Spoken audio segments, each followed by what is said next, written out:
Amoebic മസ്തിഷ്ക ജ്വരം പ്രതിരോധിക്കുന്നതിൽ ആരോഗ്യവകുപ്പ് നിഷ്ക്രിയമാണ് എന്ന് പ്രതിപക്ഷ നേതാവ് വി.ഡി. സതീശൻ മീഡിയ വണ്ണോട്. രോഗകാരണത്തെക്കുറിച്ച് ആരോഗ്യവകുപ്പിന് വ്യക്തതയില്ല. നിയമസഭയിൽ വിഷയം ഉന്നയിക്കുമെന്നും സതീശൻ പറഞ്ഞു. മീഡിയ വൺ ലൈവ് എത്തുകൊണ്ടായിരുന്നു അദ്ദേഹത്തിന്റെ പ്രതികരണം.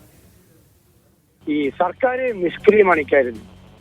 ആരോഗ്യ വകുപ്പ് യാതൊരു വിധത്തിലുള്ള ബോധവൽക്കരണമോ ഇത് സംബന്ധിച്ചുള്ള ഒരു വിവരമോ നൽകുന്നില്ല. ഇങ്ങനെ ഇതുകൊണ്ടാണ് മരിച്ചത് എന്ന് പോലും അവർ കൺഫേം ചെയ്യുന്നില്ല. ഇതിന്റെ പ്രതിരോധ പ്രവർത്തനങ്ങൾ എന്താണ് ചെയ്യേണ്ടത്, ഇത് എന്തുകൊണ്ടാണ് വരുന്നത്, എങ്ങനെ ഇത് ഒഴിവാക്കാൻ പറ്റും എന്നുള്ള ഒരു ഡയറക്ഷൻ പോലും ആരോഗ്യ വകുപ്പിന്റെ ഭാഗത്തുനിന്ന് ഉണ്ടാകുന്നില്ല. ആളുകൾ അമീബിക് ജ്വരം വന്ന് മരിച്ചാൽ മരിച്ചു, അവർക്ക് പോയി, അവരുടെ കുടുംബത്തിന് പോയി എന്ന നിലയിൽ ഒരു സർക്കാരും ആരോഗ്യ വകുപ്പും മാറാൻ പാടില്ല. ഇതുവരെ ഒരു ക്ലാരിറ്റി ഗവൺമെന്റിനില്ല, ആരോഗ്യ വകുപ്പിനില്ല. സംസ്ഥാനത്തെ ആരോഗ്യ വകുപ്പിന് ഇത് സംബന്ധിച്ച എന്തെങ്കിലും വിവരങ്ങളുടെ കുറവുണ്ടെങ്കിൽ കേന്ദ്ര ഗവൺമെന്റുമായിട്ടോ മറ്റേതെങ്കിലും ഏജൻസികളായിട്ടോ ബന്ധപ്പെട്ട് എവിടെ നിന്നാണ് ഇത് സംബന്ധിച്ച വിവരങ്ങൾ കിട്ടുന്നത് എന്ന് മനസ്സിലാക്കി കാര്യമായ വിവരം ആളുകൾക്ക് പാസ് ചെയ്യേണ്ടത്. എത്ര നാളായി, എത്ര മാസമായി ഇത് തുടങ്ങിയിട്ട്? ഗവൺമെന്റ് എങ്ങനെ ഇത്രയും നിസ്സംഗരായിരിക്കാൻ പറ്റും ആരോഗ്യ വകുപ്പിന്?